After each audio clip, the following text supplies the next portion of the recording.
Police നിർബന്ധിച്ച് ഈ മതം മാറ്റണം എന്ന കാര്യം തന്നെയായിരുന്നു അല്ലേ പറഞ്ഞുകൊണ്ടിരുന്നത്? മതം മാറണം തന്നെ പറഞ്ഞ് നിർബന്ധിച്ച് എന്റെ മോള് ടോർച്ചർ ചെയ്തുകൊണ്ടാണ് അവള് മരിച്ചത്. അവരുടെ വീട്ടിൽ അടച്ചിട്ടിട്ട് പൊന്നാനിക്കൂടെ ഒരു കാർ വിളിച്ചെടുത്ത് ഇവന് വിശ്വസിച്ചിട്ടല്ലേ എന്റെ മോള് ഇറങ്ങിപ്പോടാ. സ്നേഹമല്ലോ, ഒത്തിരി കൊല്ലായി സ്നേഹമായിരുന്നു.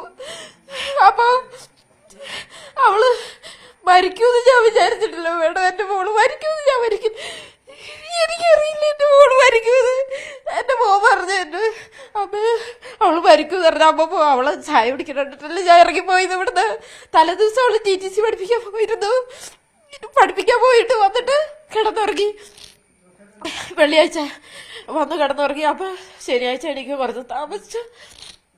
അവിടെ ഒരു മേശയുണ്ട് ഞങ്ങൾക്ക്. അവളവിടെ നിന്ന് ചായ കുടിക്കണിട്ട് ഞാൻ 10 മണിയായപ്പോ ഇറങ്ങിപ്പോയത്. എന്റെ മോള് ഒന്നും ചെയ്യുമെന്ന് ഞാൻ വിചാരിച്ചിട്ടില്ല.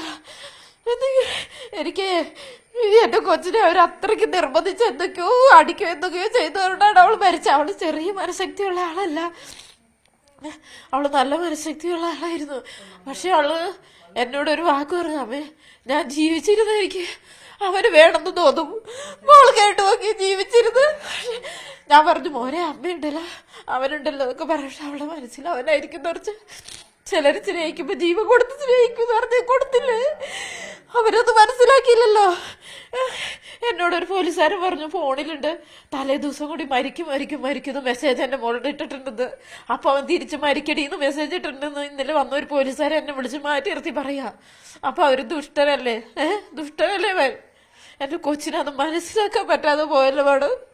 അവൾക്ക് എന്നെ മനസ്സിലാക്കാൻ പറ്റാതെ പോയില്ലേ. അല്ല എന്റെ മോളെ അത്രയ്ക്ക് അവര് ദ്രോഹിച്ചു. മതം മാറ് അവര് കഴിഞ്ഞ ഞായറാഴ്ച വീട്ടിൽ കൊണ്ട് എത്ര ഉപദ്രവിച്ചിട്ട് ഇവിടെ കൊണ്ടാക്കി. അത് കഴിഞ്ഞിട്ട് അവൻ വിളിച്ചപ്പോ എന്റെ മോള് പറഞ്ഞു റമീസ് ഇനി നീ ഇങ്ങോട്ട് വാ, എന്റെ വീട്ടിൽ വന്നു ഞാൻ കല്യാണം കഴിക്കാൻ നോക്കാന്ന് പറഞ്ഞിട്ട് ഇവൻ പിന്നെ വ്യാഴാഴ്ച ഈ കൊച്ചു അങ്ങോട്ട് നിരന്തരം വിളിക്കും. എന്താ അവൾക്ക് മാനസികം പോലെ ആയി എന്ന് എനിക്ക് തോന്നുന്നു.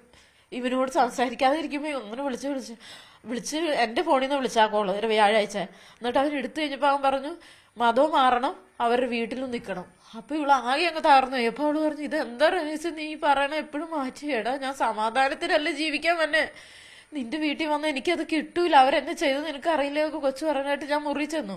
അപ്പൊ എന്തെങ്കിലുമൊക്കെ പ്രശ്നം ഉണ്ടായിട്ടുണ്ടോ? മുമ്പ് പ്രശ്നം എന്ന് പറഞ്ഞാൽ ഇവര് തമ്മില് സ്നേഹം മതം ഇടപെടുകയോ കുടുംബത്തിന് അന്ന് ഇവിടെ നിന്ന് ഞങ്ങളോട് സംസാരിച്ചു. അപ്പൊ ഞങ്ങള് പറഞ്ഞു മതം മാറാൻ അവൾക്ക് താല്പര്യമാണെങ്കിൽ അവളെ കല്യാണം കഴിക്കുന്നത് കുഴപ്പമില്ല എന്ന് ഞങ്ങൾ പറഞ്ഞു. അപ്പൊ 1 കൊല്ലം കഴിഞ്ഞിട്ട് അപ്പച്ചൻ മരിച്ചിട്ട് മെയ് ആവുമ്പോഴാണ് 1 വർഷം ആവുള്ളൂ. ഇപ്പൊ 3 മാസമായിട്ടുള്ളൂ.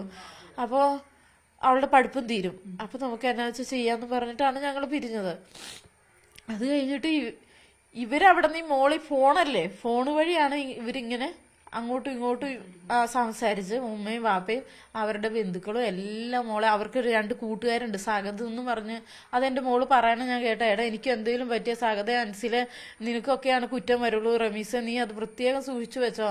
അവരും എന്നെ ഉപദ്രവിക്കാൻ കൂടിയാ ഞായറാഴ്ച എന്തൊക്കെയോ അവള് എന്നിട്ട് അവസാനം അവള് മടുത്തിട്ട് പറഞ്ഞു എടാ എന്നെ വീട്ടിൽ കൊണ്ടയാക്ക് എന്നും പറഞ്ഞിട്ടാണ് ഞായറാഴ്ച അവൾ ഇവിടെ തിരിച്ചു വന്നത്.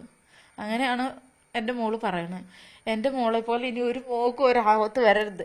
പക്ഷെ ഇതിങ്ങനെ നിരന്തരം പക്ഷെ നമ്മൾ വാർത്തകൾ കൊടുക്കണമെന്ന് പറഞ്ഞിട്ട് എല്ലാ മക്കളും മരിച്ചു പോയല്ലേ, എല്ലാവരുടെ മക്കളും മരിച്ചു പോയല്ലേ. എന്ത് നീതി കിട്ടണേ, എന്റെ നിങ്ങൾ പറയണേ എന്ത് കിട്ടണ്ട്. ഇപ്പൊ അവനോട് സ്റ്റേഷനിൽ വന്നിരിക്കണ്ട സുഖമായിരിക്കണോ അവനെ. ഇപ്പൊ എന്റെ കയ്യില് ആരെ കയ്യിൽ ഞങ്ങളവനെ കൊല്ലില്ലേ. അങ്ങനെയൊക്കെയല്ലേ നീതി കിട്ടണ്ടേ, അല്ലാതെ എന്നാ പാടും നീതി. എന്റെ മോളെ എത്ര വിഷമിച്ചിട്ടായിരിക്കും ഒരു പാലിലും എന്ത് വേദന നിന്നിട്ടായിരിക്കും അവളെ മരിക്കാൻ തീരുമാനം എടുത്തത്. വേണമെന്ന് ആലോചിച്ച് നോക്ക്. ആരെങ്കിലും മരിക്കാൻ നോക്കോ, ബുദ്ധിമുട്ട് അത്രയ്ക്കില്ലേ. വലിയ ഒരു